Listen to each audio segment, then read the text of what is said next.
Good day, everyone. I'm Arvin S. Enriquez, your subject teacher in General Mathematics. With this video lesson, we're going to discuss the topic representing real-life situations using exponential functions. Under your General Mathematics from Quarter 1, Module 16. Our lesson objectives. At the end of this video lesson, you are expected to define exponential functions. Second, show illustrations of exponential functions that represent real-life situations. Third, represent real-life situations using the exponential functions. And lastly, solve problems involving real-life situations using the exponential functions. So let's start now with representing real-life situations using exponential functions. So the beauty of mathematics can be found everywhere. Yes, it is. Everything that we are dealing with, there is an involvement of number, but because everything has a weight, a height, a size, a volume, an area. So everything that we are dealing with, or even the sounds that we produce, still there is an involvement of numbers on how this sound traveled, no? From one place to another. It's the same thing with the light. So still there is a light wave.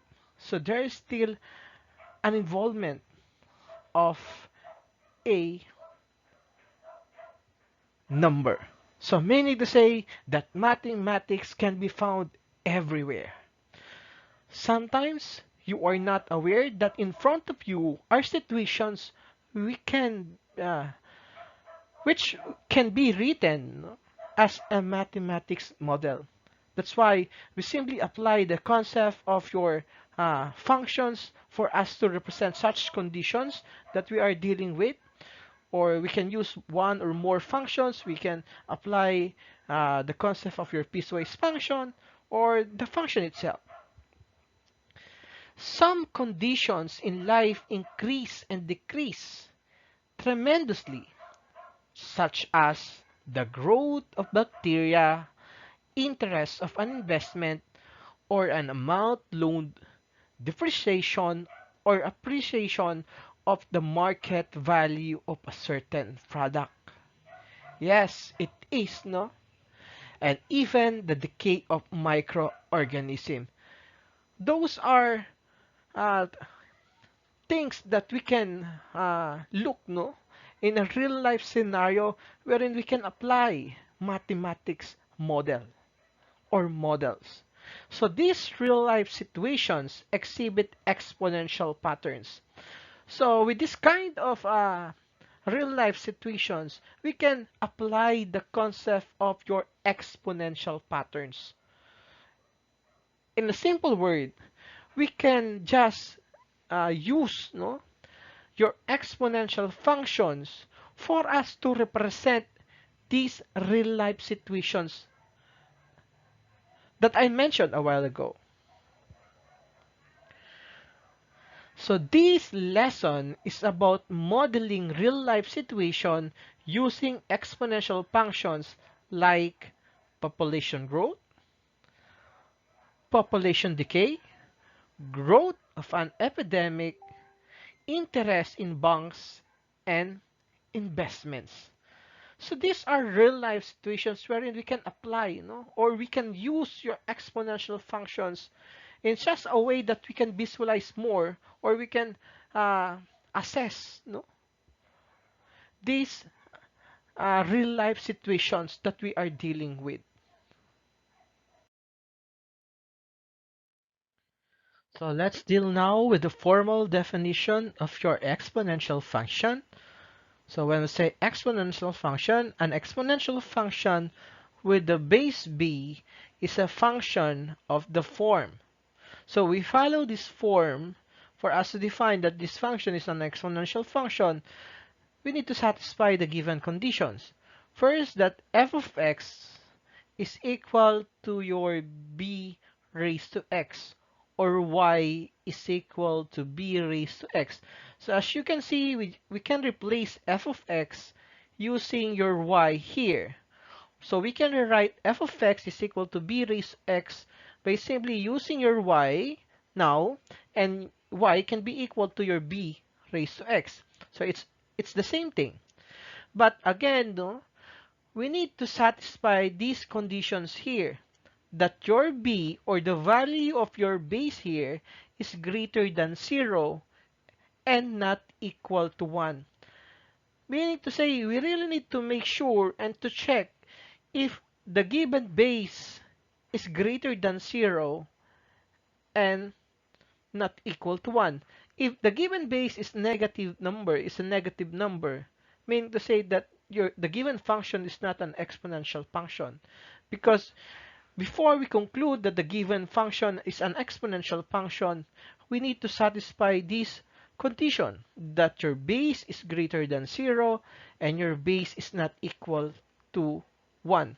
As long that your base is not equal to 1 and greater than 0, then we can consider that the given function is a good example of an exponential function. So let's check. So here are examples of this exponential function. For your first example, f of x is equal to 2 raised to x. Your 2 here is greater than 1 and not equal to 1 and greater than 0. And there is an involvement of your x variable in your exponent. So there are things that we need to consider. First is that your b is greater than 0 and not equal to 1. And there should be an involvement of your x variable in your exponent. There should be an x variable in your exponent. You need to check those things, no? First, you need to satisfy the given condition for the base and the given condition for your exponent. So in your second example, g of x, so let's check. Your base now is equal to 3. So it's not equal to 1 and greater than 0. And let's check, no? If your exponent, if in your exponent there's an involvement of your x variable, so we satisfy that condition. So even if that is a negative exponent, no, regardless of its sign, whether it is a positive or negative value, as long that there's an involvement of your x variable in your exponent and you satisfy the given conditions for your base, then we can consider this given function as a good example of exponential function. For the third example, let's try to check here, no? So your h of x is equal to 2 raised to x plus 3. So 2 is greater than 0 and not equal to 1. Definitely, no?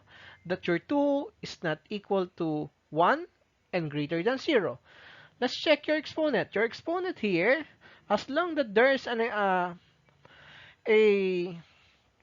involvement, no?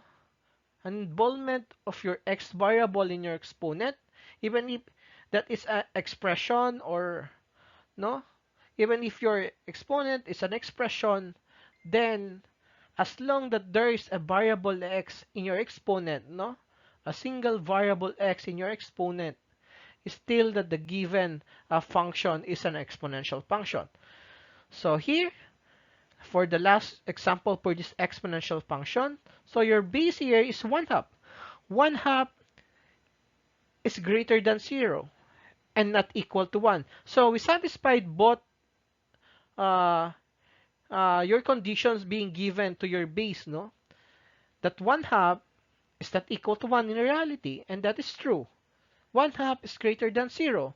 Because if we convert 1/2 to decimal, then it could be equal to 0.5. 0.5 is greater than 0 in reality. So we satisfy all the all the condition being given for your base.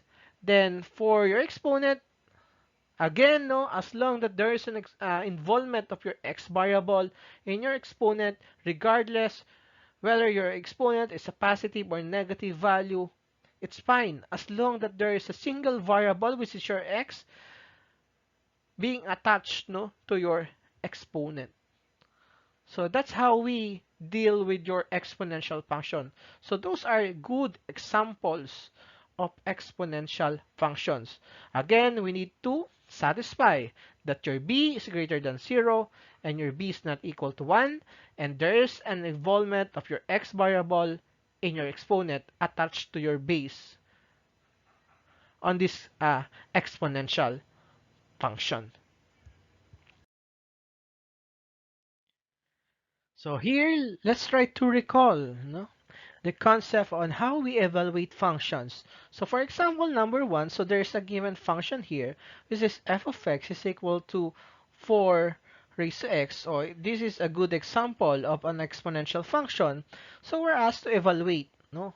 Why is that it is important for us to recall the concept on how we evaluate function? Because this concept, no, will be useful for us in dealing with your exponential function. So here we're asked to evaluate that your f of 2, your f of negative 2, your f of 1/2, and your f of 5. So the solution here, so we just simply use these 2 here, no, negative 2, 1/2, and your 5 as a value of your x variable in the given exponential function. So we just simply substitute these 2, negative 2, 1/2, and 5 to your x variable in the given exponential function. So as you can see here, your f of 2, no, your function with respect to your 2, then we just simply replace your exponent by 2, then 4 raised to 2, that will be 4 multiplied by 4, so that will be equal to 16. For your f of negative 2, so we just simply get this one, so 4, we substitute negative 2 as your exponent, so that will be 4 negative 2. So your exponent here, so if we convert this one, no, this 4 raised to negative 2 to fraction, meaning to say that your negative exponent here, that this value, no, that this term is representing is on the denominator part of a fraction. So for example, if that is 1 over 4 raised to negative 2, for example, meaning to say that this 4 raised to negative 2, no, in your denominator, for example, so if we convert this to a whole number, that will be 4 raised to 2. It's the same thing with this example. If that is 4 raised to negative 2, your exponent there as a negative exponent, no, it represents that this term is on the denominator part of your fraction once we're asked to convert this given term, no, wherein we have your negative exponent. So that's why if we convert this 4 raised to negative 2, so that will be equal to 1 over 4 raised to 2.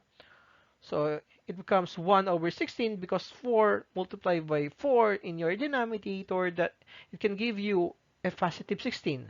So our final answer here is 1 over 16. Now, in your f of 1/2, no, we just simply substitute your 1/2 as your exponent. Now, going back to the concept of your algebra, no, your exponent equal to 1/2 represent this square root sign. When you say if a number raised to 1/2, when you say you are getting the square root of that number. If 4 raised to 1/2, no, if we convert this one to a radical sign, no, that 4 raised to 1/2, that will be equal to square root of 4. So square root of 4 now, since 4 is a perfect square, then we can take the square root of 4 and that will be equal to 2. So that will be our answer for your f of 1/2. Now, dealing with your f of phi. Now, we just simply substitute your phi as a value of your x. So most of the time, no, in your quizzes, in your tests, or even in your activities, you don't need to look for the value of phi, which is 3.1416, up to the last part of this value, no? But your final answer can be in terms of pi. So we just simply substitute this pi, no, as a value of your x. So here, your final answer will be 4 raised to 5 because we don't need to solve for the value of pi, or we don't need to put the numerical value of this phi, no? What we need to do is to substitute this pi to your given variable of x, no, in the given exponential function. So for example number 2 here, so we're asked to complete the table of values of x, wherein your x is -3, your -2, -1, 0, 1, 2, and +3. For the exponential function, f of x is equal to 3 raised to x, and f of x is equal to 1/3 raised to x. So in this table, in the first row here, no, in your table, these are x values from -3 to +3. In your second row here, that will be f of x is equal to 3 raised to x. So this value that you can see, no, on this table is the resulting value once we apply your -3, or once we substitute this -3 to +3 in the given function. So it's the same thing with your second function, f of x is equal to 1/3 raised to x, no? So this will be the resulting values that we can get, no, once we substitute this -3 to +3 to your given second function. Now, as you can see in the given in these values, no, so there is a transformation, no, of the given values. So of exponential functions, I mean, no, the values of your exponential functions, it depends on the base, no. So your base really matters, no, for in this case, because if that is 3, it's a whole number, no, the 3 raised to x, and this is 1/3 x, no, as you can see, no, once we apply, no, the concept of your evaluating function, the resulting values for this one, as you can see, no, it becomes 127, no. Your -3, no, once we apply your -3, no, as a value for your variable x in your first given function, which is f of x is equal to 3x, no, it's the same value, no, once we apply your +3, no, +3 as a value of your variable in your second function, which is f of x is equal to 1/3 raised to x. So there is a transformation, no, of values. As you can see, it depends on the base of this exponential function, because that's why your base here.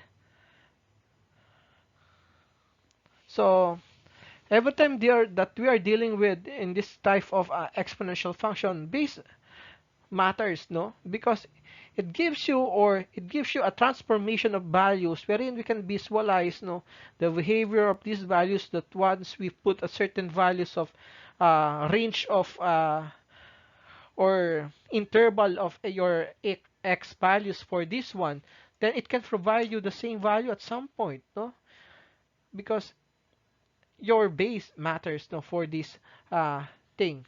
So let be a positive number not equal to 1. Yes, it is, no, not equal to 1 and greater than 0. So a transformation of an exponential function with base b is a function of the form, no? You need to take note of that the transformation of an exponential function with base b is a function of the form, wherein your f of x is equal to a multiplied by b raised to x minus c plus d, where a, c, and d are real numbers. When we say real numbers, so these are negative numbers and positive numbers, including 0, no? But in this case, your a, c, and d, no? So there's a given value for this. So it can be negative, no? It can be negative numbers or positive numbers.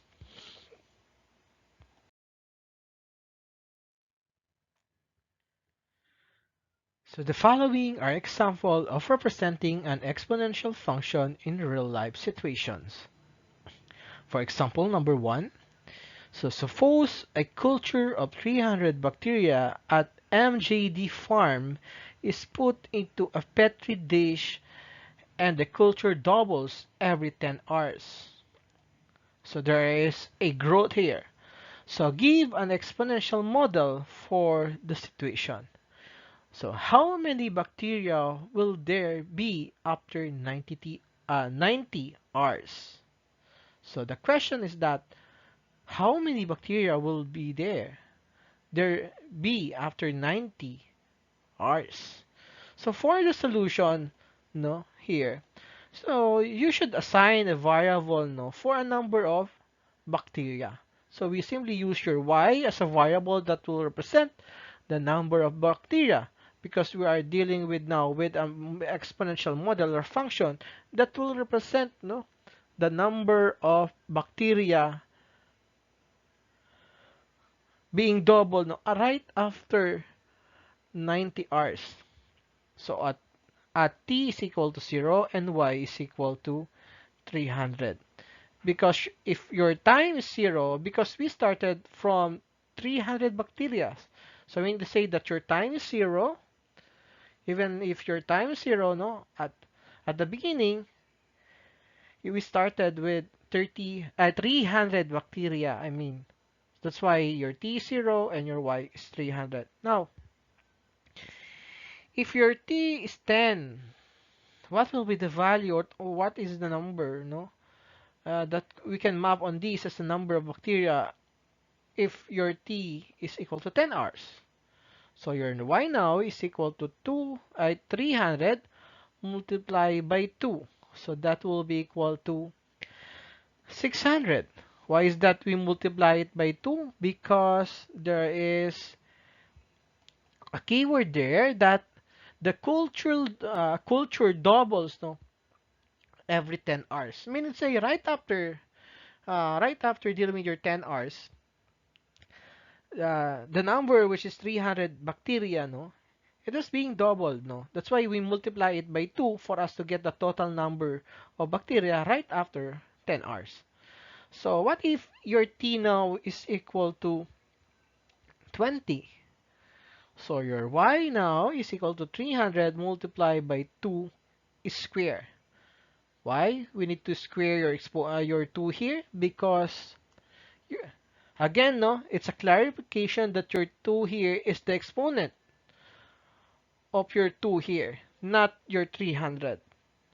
So we just simply take the square of 2, that will be 4, times 300, so it becomes 1, 2. Because after 10 hours, it is being doubled again. Next, after 30 hours, y is equal to 300 multiplied by 2 raised to 3. So as you can see, no, there is an increase in your exponent as we move forward, no, up to the last value that that we attach for the value of your time here, which is 40. So that will be equal to 2 for now. So 600 for your after 10 hours, after another 10 hours, so it was being doubled. So it becomes 1, 2. Same thing after 10 hours, it becomes 2, 4. So it was being doubled. So after 40 hours, so we just simply multiply this one, no? Your 300 multiplied by 2 raised to 4 and becomes 4,800.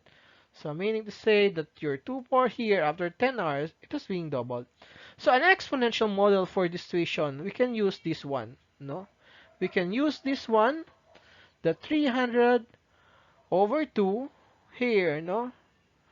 300 multiplied by 2 raised to t over 10. Your t over 10 here, that is the value of your exponent here. So if there is a question on how we get this 2, your 3 here, your 4 here, so that's how we get your exponent. So that will be t over 10. Or if that is 20, so let's try to compute. So that will, if that is 20, your t is equal to 20 over 10. So your e now is equal to 2. That's why it is 2. As you can see, if your t is equal to 20, then your exponent in your 2 is 2. So that's how we deal with this one. So the exponential model for this situation now is equal to y is equal to 300 multiplied by 2 raised to t over 10. So your exponent there is t over 10.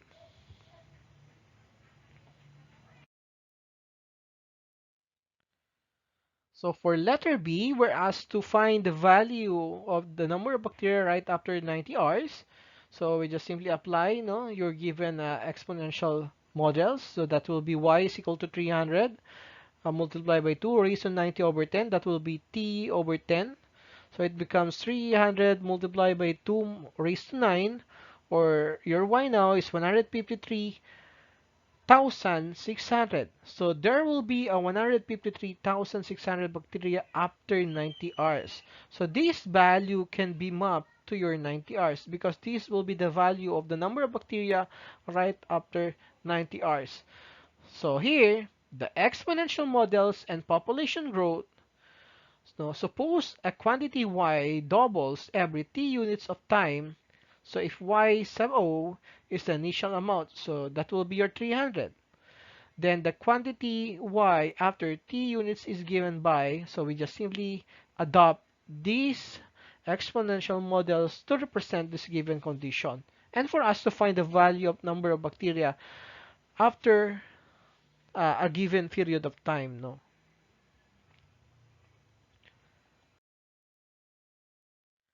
So for example number 2, a certain radioactive substance decays half of itself every day, every 5 days, I mean. Initially, there are 50 grams. Determine the amount of substance left after 30 days and give an exponential model for the amount of remaining substance. So we're asked to find the amount of substance left after 30 days and the amount of remaining substance after these 30 days. So here we assign a variable or a letter to represent the time in days. So if at t is equal to 0 or your time is 0, the amount of substance is 50 grams. So it was being mentioned no, in your problem that after 5 days, no? So I mean, initially, no, when your time is equal to 0, then the amount of substance is equal to 50 grams. Now, if your t is 5, what will be the value? So, that will be here, no? If t is 5, then the amount of substance is equal to 50 multiplied by 1 half. So, it was being cut, no? It was being cut to 2. So we just simply divide, no, equally divided, no, your 50 into 2, no, so it becomes 25 grams. If T now is 10, then your amount of substance here is 50 multiplied by 1 half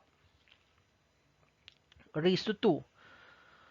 And same thing with your T is equal to 1 half amount of substance, which is 50, no, multiplied by 1 half raised to 3. So as you can see on the values, no, the resulting values that we can get, we started from 0, t, your 0, your t is equal to 0, that will be 50 gram. Then it was being cut, no, or it divide by 2, that is 25, then 25 divided by 2, that will be 12.5, then 12.5 divided by 2, that will be equal to 6.25 grams. Now, the exponential model for this situation, that is y is equal to 50 raised and multiplied by 1 half raised to t plus 5. So your t over 5 here is the formula that we use no, on how we get the exponent that we put here, somewhere here, no? Your 2 here, your 3 here, your 1 here. So that's how we get no your exponent. That will be t over 5. If your t is 5 over 5, that will be 1. If your t is 10 over 5, that will be equal to 2. That's why it's 2. That's why it's 3. And that is 1. So that's how we get your exponent there. Now, if your b, now, for your b, is to find the remaining substance. So your y is equal to 50 raised to 1 half. So after 30 days, no? So we just simply substitute 30 here as, and that is equal to 30. So 30 multiplied by 5. So 50 multiplied by 1 half raised to 6. So that will be equal to 0.78125 gram. So this will be the value or the amount substance left, no, after 30 days. So for this one, we can conclude that the exponential model that we can use now on this one. So the exponential decay, the half-life of a radioactive substance is the time it takes for half of the substance to decay. No? It was being mentioned here in your given problem. So there's a keyword. So you know you need to analyze, no? And to read your given problem. That's why for you to conclude, no, what will be the step for us to use, or what will be the step that we need to follow.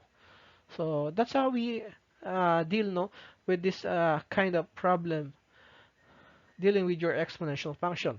So the exponential decay formula is y is equal to y sub o multiplied by 1 half t over t. So that will be our exponential model for this example number 2. For example number 3, no, Aling Janisha deposits 10,000 pesos in BDO that pays 3% compound interest annually. Define an exponential model for this situation. How much money will she save after after 11 years without withdrawal? So compound interest means that the interest earned at the end of the period is added to the principal, and this new amount will be an earned interest in the nesting period. So meaning say when we say interest, if we define compound interest, no, it is an interest of interest, meaning to say that uh, your interest, no, if you don't pay your initial, for example, if you apply for a loan, it is an interest of your interest from when time pass by, no. So here for letter A, if your t now if your time is 0, then it is 10,000 because Aling Junisa deposit 10,000 pesos. Now, what if your time is 1? So that will be 10,000 plus 10,000 or the 3%, no, of 10,000. So we just simply get the 3% of 10,000. So that will be 300. So our resulting value for this one is 10,300. So as you can see here, in the second payment, no, if your T is 2, whatever your resulting value here in your first payment, that has an interest, no, which is 300. So your 10,3 here as your resulting value for the first payment will be now your principal in your second payment. So it becomes 10,3 here. So 10,3 plus 10,3 or the 3% of 10,3 multiplied by 0.03, that will be 3% of 10,3. So it becomes 10,609.00 pesos. So again, whatever your resulting value in the second payment, so that will be your principal, no, in your third payment, that is 10,609. So again, we add this one to the 3% of the principal. That will be 0.03 multiplied by 10,609. So it becomes 10,927.27. So after 3 years, no, with the 3% compounded, compound interest annually, no, after 3 years, and we apply your 3% compound interest, then the 10,000 of Aling Junisa earned a 927.27 as a part of that interest. No. Now, from the above, the principal amount together with the interest earned as computed is as follows. No. So let's try to use this one. Or there's a given here a formula, no? Your principal plus multiply by 1 and 0.03, or the given percent of interest, no? So that will be 10,000 multiplied by 1.03. So it's the same thing with 10,300. So it's the same value that we can get, no? If t is equal to 2, then 10,000, 1 multiplied by 1 multiplied by 1 plus 0.032, and it becomes 10,000 multiplied 1.03 raised to 2, and it's the same thing, no? 10,609 is the same process, and up to the last resulting value for this payment. So an exponential model for this situation is that your A is equal to 10,000 multiplied by 1.03, because we apply your 3%, no? 1 represent your 10,000, eh. So once we multiply your 10,000 to 1, it's 10,000. So once we multiply this 10,000 to 1.03, so we just simply add, no? 3% to 100%, no? If once we convert this to a decimal form, that is 1.03, no? That is being multiplied to your 10,000 raised to your t, so that will be your year, no? So that will be 1, 2, 3, because it was being compounded. Your interest applies, no, annually.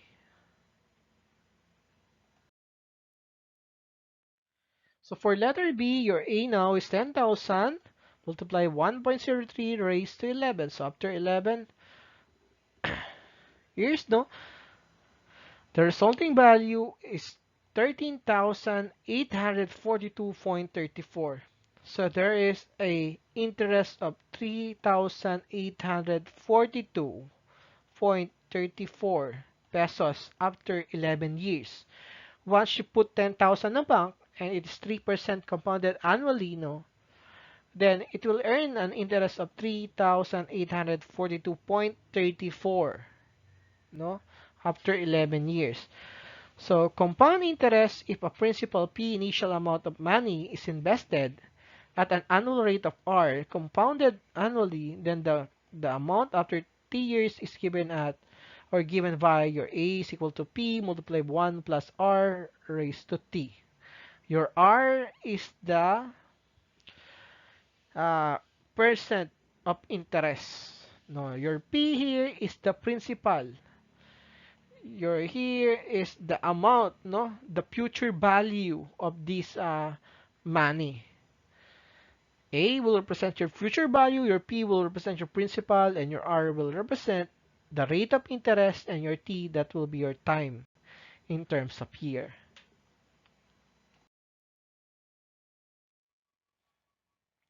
So for example number 4, and it's about the natural exponential function. So while an exponential function may have various bases, a frequently used base is the irrational number e, whose value is approximately 2.71828. Because e is the commonly used base, the natural exponential function is defined as having e as the base. So since the value of this one can satisfy, no, your condition for your base, that is greater than 0 and not equal to 1. So the predicted population of a certain city is given by your P is equal to 200,000 E raised to 0.03 Y, where Y is a number of years, no, after the year 2020. So predict the population for the year 2030. So I mean, say once we get the difference, no, between your 2030 and 2020, so that will be equal to your 10 now. That's why your Y here is equal to 10. So the number of years from 2020 to 2030 is 10. That's why your Y is equal to 10. So we just simply substitute this one, no, the given values for this, no. So the value of your E, so you need to memorize this one, so that will be equal to 2.71828 raised to 0.03 multiplied by 10, because Y is equal to 10. Then the resulting value is 269 1,971.70, no? So that will be the predicted population for the year 2030 for this situation. No, so the natural exponential function is the function f of x is equal to e raised to x. So you need to take note of this, that this function is a natural exponential function. So there is an specific, no, a specific, I mean, no, specific value for this e, which is 2.71828. For your activity, no, you are asked to solve the following. So first problem, your second problem, and you can apply, your fourth step. You need to read, you analyze the node, the unknown and known variables or values that we can see in these problems, no? Then look for the patterns that we can use, no? Or what is the exponential pattern that we can use, no, to solve these problems. So you can put this problem, no, your answer, no, or answers, no, in your Katleya. Thanks for watching. So please like and comment and subscribe. So please do share again.